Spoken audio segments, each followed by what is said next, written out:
Stay hungry, stay foolish.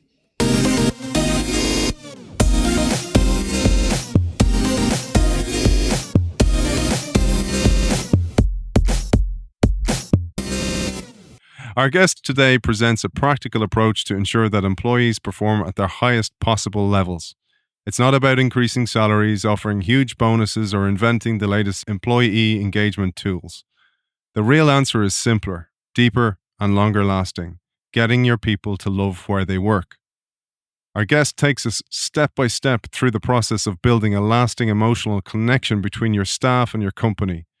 His proven strategy is founded on 5 key principles: collaboration, optimism, values, respect, and performance. Fuse them together, and your company will be the envy of your industry. This groundbreaking guide provides everything you need to create an environment where people have a strong sense of belonging, a place where people finally feel like they're part of something big, where employees want to work collaboratively and creatively, where your staff and your company grow together.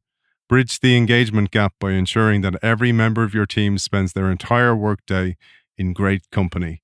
We welcome author of In Great Company: How to Spark Peak Performance by Creating an Emotionally Connected Workplace, Lewis Carter. Welcome to the show. Thank you so much for having me. You start the book by explaining what you mean by in great company. Being in great company is the place where you want to go to work, where you can be yourself, whether that's challenging, supporting, mirroring, moving to decisions. We're a place where work gets done rather than waiting and there's politics and bureaucracy. It's a place where people really feel a sense of belonging and exciting to execute on real things every day. Yeah, and I thought, to put things in context, I'd read out what you call the sound of apathy in the workplace. And these are the things that make people feel disconnected.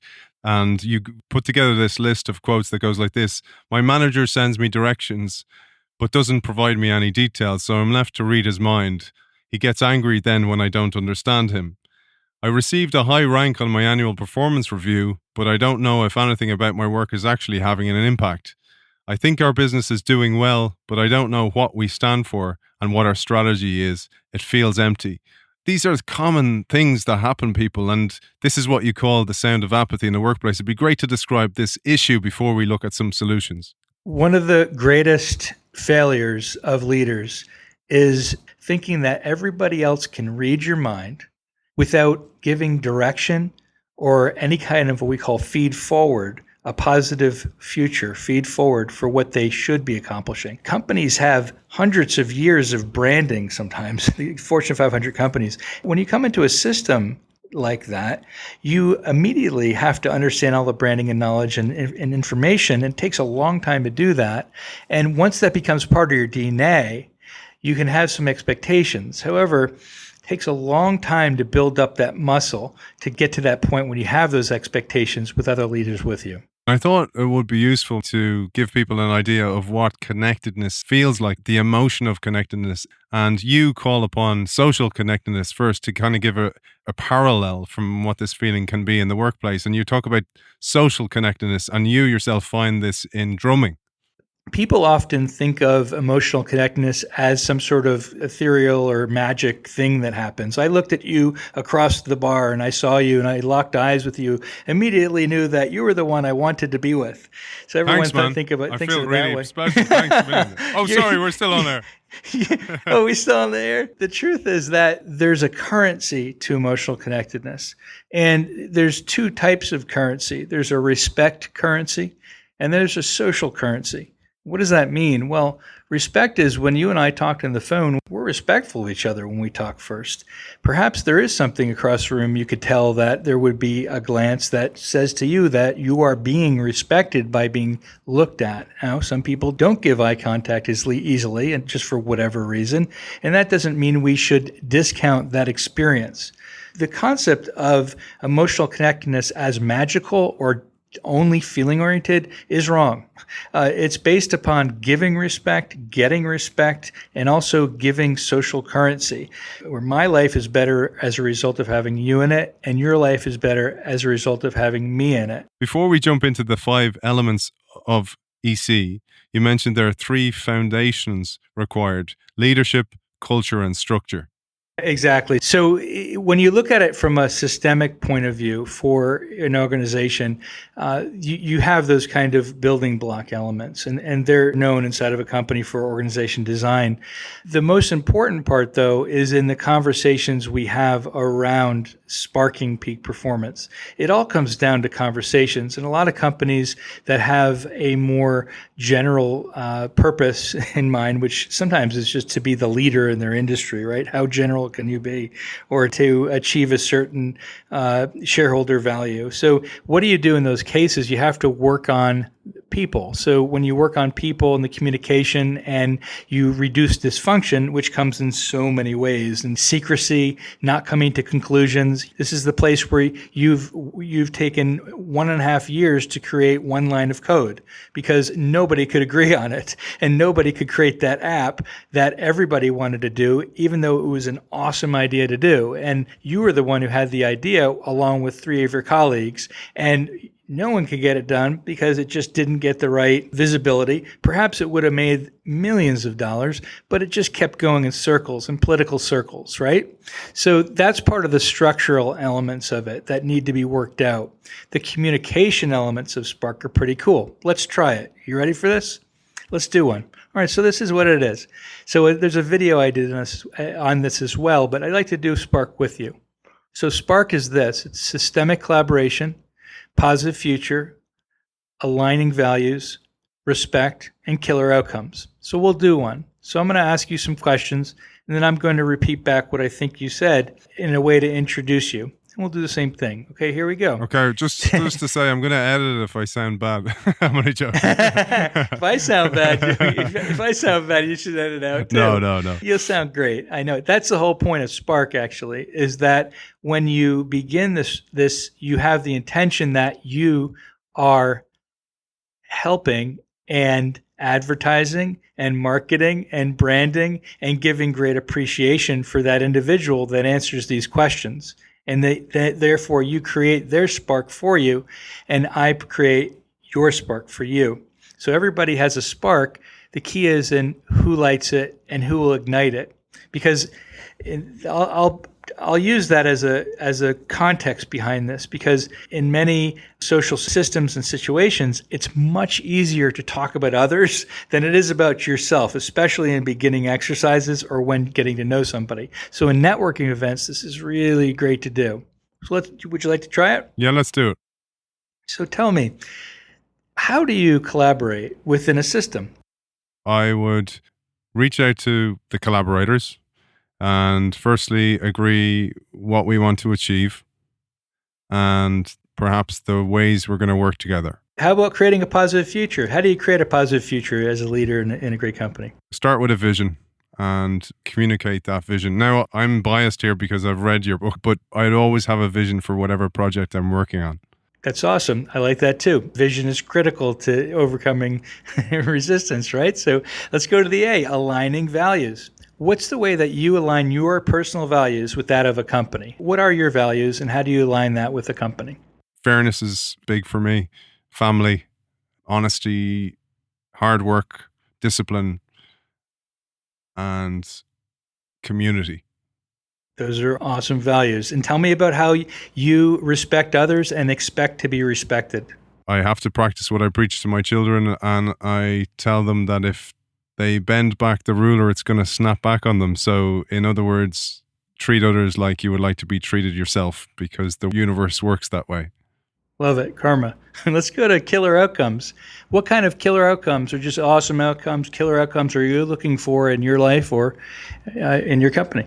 I think you need to be passionate about what you do and curious about what you do in order to give it 100%.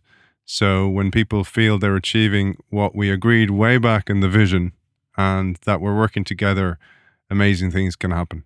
Absolutely. So let's look at you. Let's look at your spark for a second. Your spark is that you value co-creating with people and allowing them to be part of what you're doing and your vision.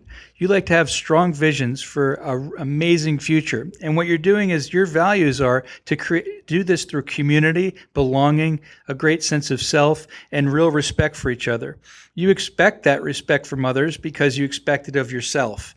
And the way you do that is you have rulers or outcomes that you know if somebody goes over it, snaps back at you, just like you said for your children and your family. Nice. And then you want outcomes to be geared toward what it is that will help you and others in a way that helps the community as well as you. So you're not selfish.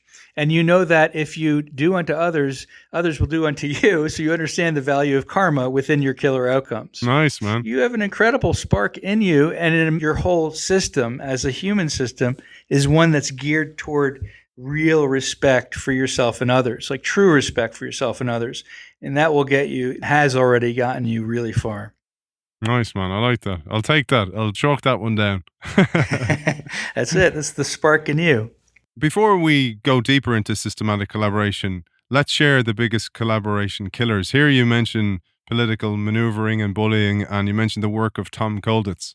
Tom is the ultimate example of a leader who really destroyed bullying as a tactic to allow for the Korean augmentee soldiers and U.S. soldiers to become more effective on the battlefield. The situation was this: the U.S. soldiers were basically making fun of the Korean augmentee soldiers because of their differences in war tactics. So Tom recognized this because there were many errors on the field, and that means lost lives. So what Tom did was immediately stop this kind of bullying behavior, and he made one of the Korean augmentee soldiers his driver, which was one of the most coveted positions for a brigadier general. And he also gave opportunities and had U.S. soldiers come over to the Korean augmentee soldiers' dojos and homes to have dinner, a nice Korean meal, experience their lives. And in that effort, in his interventions there, allowed for and gave opportunities for U.S. soldiers to really respect and admire Korean soldiers for their differing tactics and strengths as soldiers, and thus improved their morale greatly, reduced bullying greatly, and also made them one of the highest performing missions in the U.S. Army. And this is under the title of equal airtime, so including others, giving them the opportunity to speak up, etc. And you talk about 3 archetypes that usually destroy meetings and destroy collaboration. So easy. And you know the person in the room who does this. It's that person who is constantly talking, constantly pontificating. And when it's the leader, you know you're probably in the wrong room. One of the things that I always do inside of a room is I speak last. And you've heard of the book, Leaders Eat Last. Well, I speak last. And if I don't, that means that I can't hear what everybody is thinking and what they've gone through in a room. So imagine I just speak up, I say the things that I know need to happen, and it just has to happen this way. There is times like that needs to happen where I say things that are tactical or required in the moment. However, most of the time when you're inside of a great meeting, inside of a meeting that is functional, you're hearing what everybody is hearing their internal dialogue. What's going through your head right now? This guy, is this guy talking too much? Is he connecting to me too much? And I say, give me some feed forward on what I'm saying so I know what you're thinking. So, and we do that in groups. So if you present, you get feed forward from everybody. So a group of 12, a group of 50, 200, there's ways of getting feedback from those rooms in different ways. So you don't have to hear from every single person in the 200. You can create quorum in a group of 200 through 8 people working in a group, 4 people working in a group, in dyads, all reporting out. So the whole room has this sense of ubiquitous awareness. Everybody understands it and are aware of it. And when they leave that room, they say, wait a second, why are you speaking or talking like that? We just agreed that it wasn't like that. Or they have pattern interrupters. Why are you speaking like that? We agreed not to speak like that, right? So this is the way great cultures are made, is through hearing and agreeing and having really a belief that we're helping each other rather than trying to harm. And I love here something you mentioned that really shocked me. 83% of mergers fail. And I thought that was unbelievable statistic. And one of the things that you say that many leaders fail to do is take what's called a listening tour. Yeah, every leader I speak with, that's the very first thing we do. They say first 90 days. I say, what are you going to do? You're going to do a listening tour. KeyBank is one of them in my book. The very first thing they did was listening tours. I have people I work with now in a hospital system, healthcare system, who take listening tours. What's important in listening tours is that you do it with two questions in mind. Because you don't want to go in saying, what's going wrong here? Why is this so screwed up? Imagine coming in and someone says that to you, like, or your doctor comes in the room, your doctor says, what is going on with you? That looks so sinister on top of you. How did you get that to happen? Is your diet horrible? Horrible bedside manner. You say, well, what have you been doing really well inside your life, inside your company? And what could be done better? You frame it in that way, which is called an appreciative mindset for listening tours. Things change completely. You disarm people with appreciative questioning. When you collect that information and you create your kind of slide deck, if you will, for what you've learned, what you end up doing is presenting a positive future to people. So example of this was at Best Buy. Hubert Joly, great example. Hubert had an awesome vision when he was brought in by Jim Citron from Spencer Stewart, because what happened was Best Buy at the time, all these other companies were falling off the charts like Circuit City, and the ones like Amazon and were sticking in because people were coming in to Best Buy and they were looking at stuff and they said, this looks real cool. And they take out their iPhone and they take out the barcode scanner up and they open it up. And then here comes Amazon, here comes eBay. I'm going to go home and buy it. Hubert knew this was happening. So when he was interviewed for that position of CEO, he came in and he said, look, I have a vision for you. What you need to do is be more than a showcase to customers. You need to help them. You need to be their lifeline. You need to be their customer service center. And there, people's eyes opened up. He says, you guys are great at being a showcase appreciatively. You guys are great at having awesome products. What you need to do better is be customers' best friend, thus the Geek Squad. And that's really what differentiated Best Buy and enabled them to be still on the market, if not one of the biggest players in electronics today. You talk about another element here of systematic collaboration, and it's the free flow of information. Much information in businesses is in silos, and it's not joined up thinking. And businesses could succeed so much if they just shared the information and people didn't feel threatened by doing so. Absolutely. When you think about government systems in particular, government systems hoard information typically because they themselves want to be the one who won specific cases, or they want to be the ones that unearthed certain elements. It's not untrue of Fortune 500 sector in that we politicize information, because information is knowledge. Knowledge is wealth, power. And thus, when you have that kind of knowledge and you can create a certain outcome, you're not going to tell people typically. It's not human nature to share when you're not given something in return. Thus, the social currency, right? Give something and get something. So we have to begin to think of relationships in that same way. It doesn't sound very nice. It sounds like, well, aren't friendships friendships? Can't you just be a friend to someone? I don't know about that. These days, and inside companies, it's not about friendships. It's about giving and getting, really. And you have to understand what you need and what you can give. Thus, it breaks down these barriers once you understand what somebody needs and what you can also give as a result. And it differs in different ways. It may be respect in some ways. It may be respect in listening about somebody's family or what they're going through in their family. It could be the fact that you just need to understand where they're coming from and what a bad day they had. It could be that they do need to have that beer at the end of the day with you or go to their cookout. So these kinds of things can be as simple as that as a currency, or as complex as perhaps allowing somebody somebody to put their software product into a major system because they themselves will have more professional gain. There's varying degrees of sociopathy, if you will, to one's requests. I don't judge either request, whether it's somebody wanting a beer or somebody wanting financial gain or political or power gain. That's your want or your gain. At the end of the day, and in the end of your life, you're probably going to say, did I get this? Did I do this? And if it's not there and you didn't go toward that goal, well, you're going to be a little upset.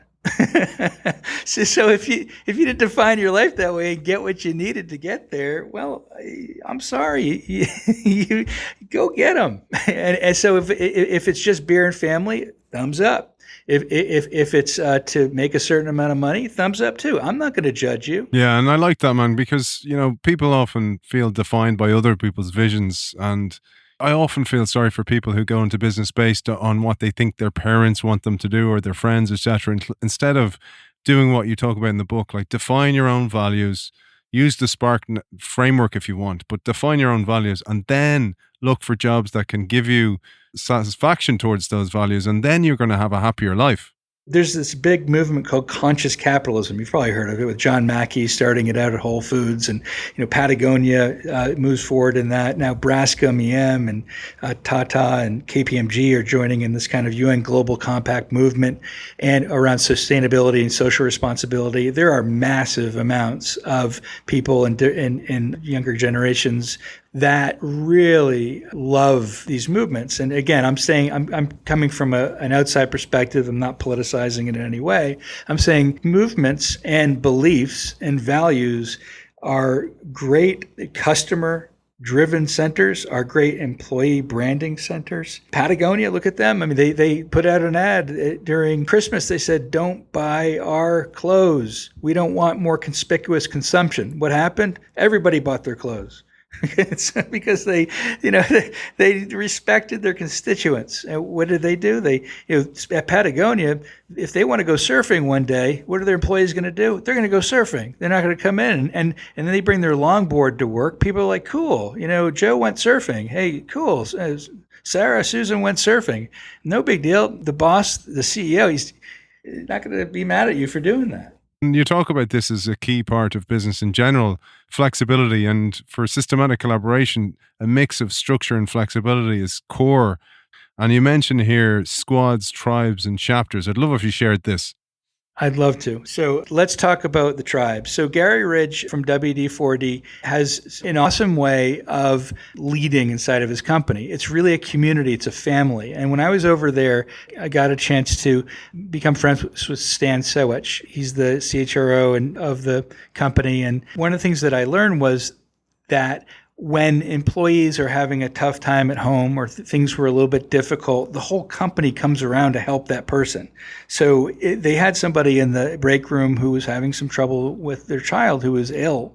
And everybody started a big donation box for them. And then they gave this person a month off so he could care for his child. And it's this kind of tribal mentality that we are only as good as our help for each other that drives company cultures. And WD-40, look what they have achieved and where they've come as a company with such a defined product. And they've been a living company for so long, largely because of this tribal culture and because Gary was able to allow for agility and more innovation for their company.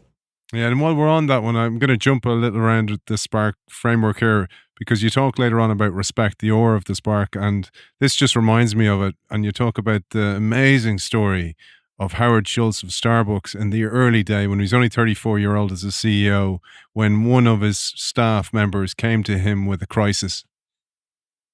Yes, this was an incredible story, and it was Howard Bahar and Howard Schultz. And one of his staff members came to him and explained that he was going to die. He was going to die of AIDS. And they didn't know what to expect from this meeting. He sat down and a tear came down Howard Schultz's eye. So it's at this very moment in any leader's life when they are tested They say you could do one of two things. You could do something amazing and great for this person, which may actually cost you a lot of money because at the time they didn't have much money. It was at the beginnings of Starbucks.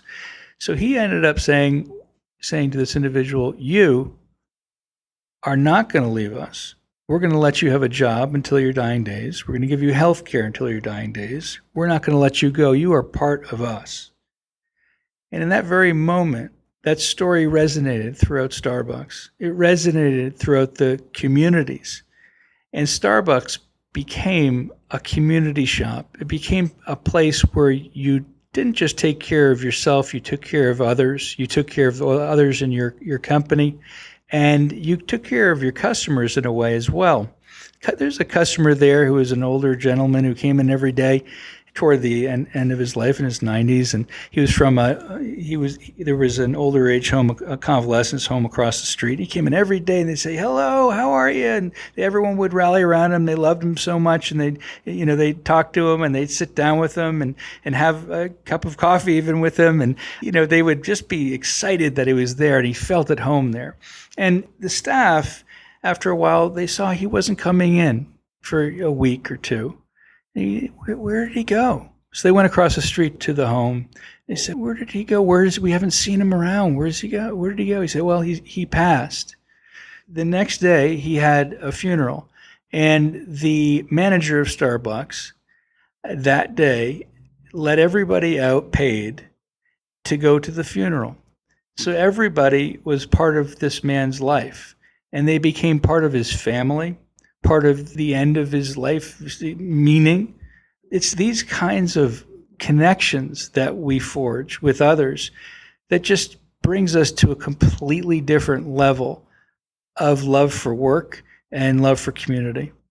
In this age of digitization and automation and artificial intelligence, the more the world becomes digital, the more we need to be human. And it's great to hear these great stories that can inspire people. I'm going to jump back to vision now. And you mentioned Gary Ridge and the success of the company with not so much of a sexy product, oil. I mean, it's oil, man, but he manages to keep that positive future alive and in everybody's bloodstream within the business. And here you introduce the element of positive future with another business that's not so sexy, but does amazing things to ignite people throughout the business, which is Big River Steel. Yes. So here's what's interesting. Like Harley Davidson, Big River Steel was always trying to sort of create a new culture. They're in Arkansas. They're a tech company. They're near the Mississippi River. What do? How do you get people from, here to there, right? So it was highly innovative. The key to this initiative at Big River Steel was an individual empowerment. One of the top things or top success factors of any great change initiative is to fund it. So they spent over $10 million on training for individual empowerment. And the CEO basically said that the leadership team believes in this specifically, empowering the workforce so they feel comfortable carving their role in the company and developing whom they become as individuals. Imagine that for a second. He really cares about who they become as individuals. So he looked at that individual empowerment figure, knew that if they're empowered, the company becomes empowered. So it became part of their DNA. And they were future-oriented. So meaning, what I mean by future-oriented, when CEOs invest in building facilities, Big River Steel CEO at Beulah, he invested $1.3 billion to build a facility in energy environmental design, which is LEED certified. So he's showing that he has, basically, if you look at that, that's conscious capitalism right there. It's a lot of money toward conscious capitalism. You're familiar with LEED. It's a rating system to track environmental performance. So, it's really a lot of money to put into LEED. He didn't have to do that. And it became a model for utilizing AI, artificial intelligence. They partnered with startups. So right away, you know why they did that, right? More talent, potential for acquisition, more talent. They're in San Francisco, who installed thousands of sensors that delivered like next gen data, helped them become the first smart steel production facility. Right there, investment in future, becoming a smart steel production facility backed by AI, really smart strategic decisions. He's equipped to monitor, improve maintenance planning. Again, not sexy thing to do, but he made it into sexiness, right? A little maintenance planning, production line scheduling, logistics ops, safety, environmental protection. So we're a technology company, but we happen to make steel, right? So he turned something that is just a steel company into a full-fledged, future-focused, environmentally friendly, artificial intelligence-backed production facility. So who are we going to buy from? Big River Steel, right? Who are we going to buy from? The guys who don't invest in these amazing technologies for the future that will be living for the next 150 years, or the other one who's just geared toward running people into the ground to make steel. You talked about them investing so much in their people in order to upskill them, and this is one of the things that we need to realize in the world. A recent IBM report came out and it said 120 million workers will need to be reskilled because of the impact of artificial intelligence. So the business environment has changed immensely, and we're still expecting people in organizations to be able to operate when the business environment has changed. And it reminds me of an Einstein quote that is, we cannot solve our problems with the same level of thinking that created them.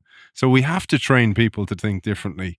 So you mentioned naysayers in business. I thought this was really good because so many businesses are really trying to transform. They're trying to update the mental operating system of the business, but people within the business can hold them back and out of fear. And I don't think anybody's inherently bad. Yes, 1% of the world are psychopaths, but there's not that many of them spread throughout organizations, and people hold back innovation all the time. But you mentioned the policy of yes and the institutional yes of Amazon.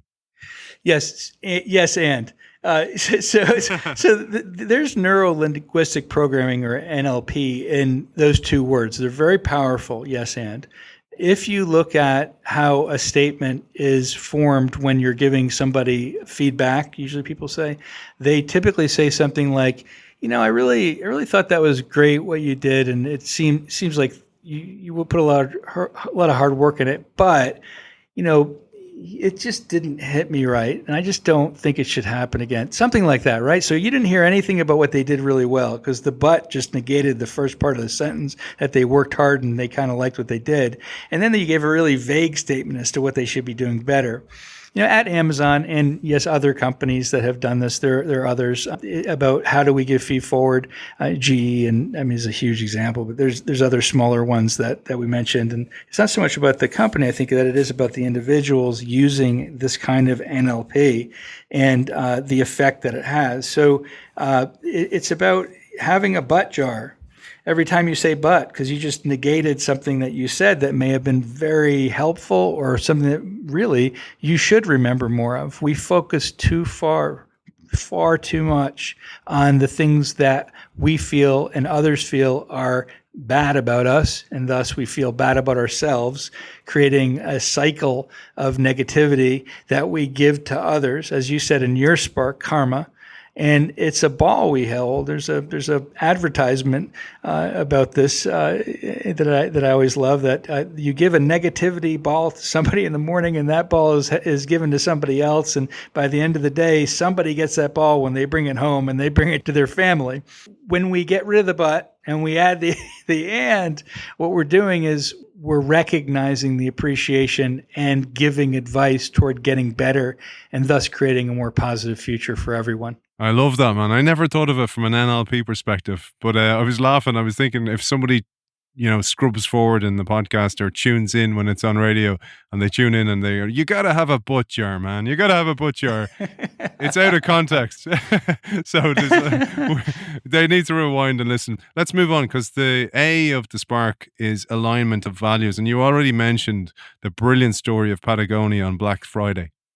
It really is about connecting to what your constituents, customers, and employees want the most. And Bose was talking to me about this. Bose, the company that makes headsets, the ex-CEO just left.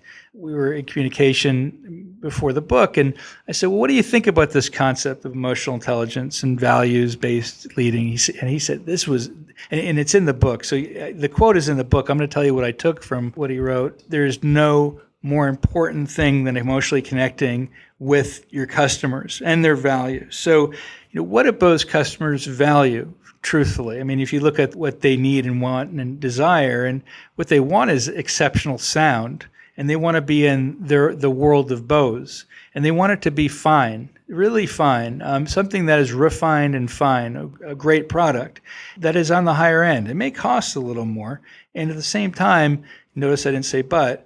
And at the same time, it also gives us this feeling, this perception that it is aligned with our personal values and how we value products. So identifying and unearthing value is the very first thing that should always happen with a customer, with employees even, people inside your company, because that's the ecosystem of the world. Everything is about value and how we perceive our value. When you can connect those properly inside of a company to those with whom you lead and those with whom you serve, great things happen. Patagonia also has a great example here in the alignment of values, because people who buy from Patagonia or work for Patagonia are not such fans of conspicuous consumption. During Black Friday, they created an advertisement, and that advertisement said, "Don't buy our products. There's too much conspicuous consumption." What happens as a result of that when they connect to the values of their customers at that time? Well, they're going to buy their product. And there was a great surge in sales during that season. And that was largely because they connected to their values. There's another line I pulled here. You say, when organizations and executives bow to unrealistic pressure to perform, making decisions based on quarterly earnings over sustainable objectives, ensuring values are often brushed aside or forgotten. Such short-termism puts pressure on decision-making, on ethics, on emotional connectedness, on innovation, and of course on values. And this happens in so many businesses. People are guided by the pressures from above, and you give some great examples in the book. There's a lot of great examples of this. These are the examples that get on the front pages and more people know it. One of my favorite examples is of an astronaut, Frank Borman, great astronaut, horrible CEO of Eastern Airlines. As you said in the book, as you were quoting in the book, bowing to pressures of quarterly earnings, because let's just say he had to reduce overhead because they were doing horribly in the airline industry, as were a lot of other airlines at the time. And there were picketers and thousands of them outside Eastern Airlines. And he gave a speech to them that was projected in all the major news media at the time. And he said, "Tomorrow, if you don't come to work and vote no to becoming part of your union, you will be voting on your jobs." So what a great way to evoke respect from your employees. Yeah. So what happened at Eastern Airlines? I don't see them anymore when I'm taking flights from New York to San Francisco to you or anywhere around the world for that matter. They went bankrupt. Chapter 11, man. They went belly up. The key to a great leader and CEO is doing that right thing amidst great pressure. And it could be a simple thing like what Howard Bahar and Schultz did with that individual who had AIDS and giving him health care when they didn't have the money. Whereas you have examples like Frank Borman, really great astronaut, really bad CEO, because he made his people on the picket lines vote for their jobs. He had the choice to allow a union to become vibrant, which would have saved his airline, or have people vote in their jobs and losing most of the workforce. So when you have that choice, making the right strategic move toward helping individuals and being kind toward human beings works. So we've covered OR, which is respect, which is Howard Schultz and people in organizations. But the last one I'd love to cover today is killer achievement, which is the K of the Spark model. Killer achievements and killer outcomes really connect everything together, because if you don't have some sort of metric for why things connect us, or why we are connected, we really can't get anywhere. We can't set people up to succeed, right? So when we continue to train people, develop people, and we connect it to a result of a company, this may be through AT&T, who is going through talent transformations, who partnered with Udacity and Georgia Tech, who provided online courses and blended learning for 140,000 employees, right? That culture on demand of ongoing learning. And when you continue that ongoing learning, you're finding the people who are your greatest leaders. One of the number one attributes of a great leader in our research is that they are most open to continuous learning, and they're always sponges. They're reading a lot. They're finding a lot. They're seeking out information. They're always trying to get better, and they're always playing to win. So it's about creating a sense of urgency around that, a feeling that you must win. And the companies that really get to that place of must winning, because this is our only chance and we don't have another chance at it, while also knowing that failure can bring us learnings where we can get better the next time, and we can understand how to approach it better as well. Like Big River Steel, their Think Big goal to reinvent what it means to be a great steel company. That drove the steel startup to have huge waves out of the gate. 2014, it was the biggest economic development project in Arkansas, right? They were EBITDA positive in the second month of operation. And it's the only steel operation to ever have LEED certified for safety. Huge killer outcomes, right? Hey, look at what Volvo did. By 2020, no one should be killed or injured in a new Volvo car. Who says that? We know companies that don't, companies that bow to the pressures of our quarterly earnings. Volvo said by 2020, no one should be killed or injured in a new Volvo car. And they pledged to become a $125 billion company by 2000. Did it. SpaceX's vision, enabling human exploration, did it. This is be best or bust. That's what it's about. Where can people find out more about you and your work and more about the book that's full of frameworks, full of ways to find your own values, questions to ask yourself as a leader or a wannabe leader, etc., etc.? Where can people find out? You could go to my website, lewiscarter.com, or go to my company. It's called Best Practice Institute. You'll find out stuff on there. So yeah, that's me. Author of In Great Company, How to Spark Peak Performance by Creating an Emotionally Connected Workplace, Lewis Carter, thank you for joining us. Thank you so much for having me.